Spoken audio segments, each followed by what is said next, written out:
Hi family, welcome to taste of Indian living channel. ಇವತ್ತು ಮಾಡ್ತಿರೋ recipe stuffed idli. ಇದಕ್ಕೆ ಬೇಕಾಗುವ ಸಾಮಗ್ರಿಗಳು: ಇಡ್ಲಿ ಹಿಟ್ಟು, ಬೇಯಿಸಿದ ಆಲೂಗಡ್ಡೆ, ಈರುಳ್ಳಿ, ಉಪ್ಪು, ಎಣ್ಣೆ, ಸಾಸಿವೆ, ಕೊತ್ತಂಬರಿ, ಹಸಿಮೆಣಸಿನಕಾಯಿ, ಧನಿಯಾ ಪುಡಿ, ಖಾರದ ಪುಡಿ, ಅರಿಶಿಣ, ಗರಂ ಮಸಾಲ, ಕಡಲೆಬೇಳೆ, ಉದ್ದಿನಬೇಳೆ.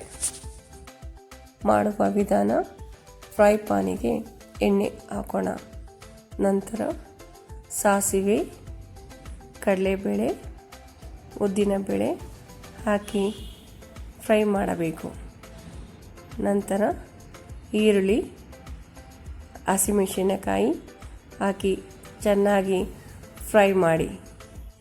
ಇದಕ್ಕೆ ಧನಿಯಾ ಪುಡಿ 1 ಸ್ಪೂನು, ಅಚ್ಚ ಖಾರದ ಪುಡಿ 1 ಸ್ಪೂನು, ಅರಿಶಿಣ, ಗರಂ ಮಸಾಲ ಹಾಕಿ ಚೆನ್ನಾಗಿ ಫ್ರೈ ಮಾಡಬೇಕು.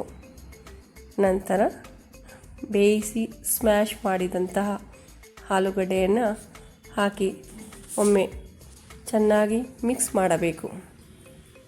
ಮಿಕ್ಸ್ ಮಾಡಿದ ನಂತರ ಇದಕ್ಕೆ ರುಚಿಗೆ ತಕ್ಕಷ್ಟು ಉಪ್ಪು ಹಾಕಿ ಫ್ರೈ ಮಾಡಿ. ನಂತರ ಕೊತ್ತಂಬರಿ ಸೊಪ್ಪನ್ನು ಸೇರಿಸಿ ಚೆನ್ನಾಗಿ ಮಿಕ್ಸ್ ಮಾಡಬೇಕು.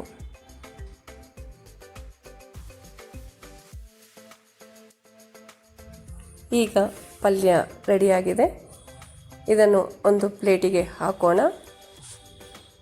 ತಣ್ಣಗಾದ ನಂತರ ಸಣ್ಣ ಸಣ್ಣ ಉಂಡೆ ಮಾಡಿ ರೋಲನ್ನು ಮಾಡೋಣ.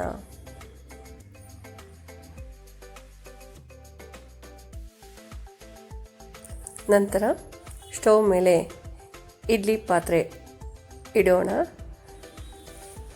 ನಂತರ ಒಂದು ಲೋಟಕ್ಕೆ ಬಾಳೆ ಎಲೆ ಹಾಗೂ ಸ್ವಲ್ಪ ತುಪ್ಪವನ್ನು ಸವರಿ ಇಡೋಣ. ಇದಕ್ಕೆ ರೋಲ್ ಮಾಡಿದಂತಹ ಪಲ್ಯವನ್ನು ಮಧ್ಯದಲ್ಲಿ ಇಡಬೇಕು. ನಂತರ ಇಡ್ಲಿ ಹಿಟ್ಟನ್ನು ತುಂಬೋಣ. ತುಂಬಿದ ನಂತರ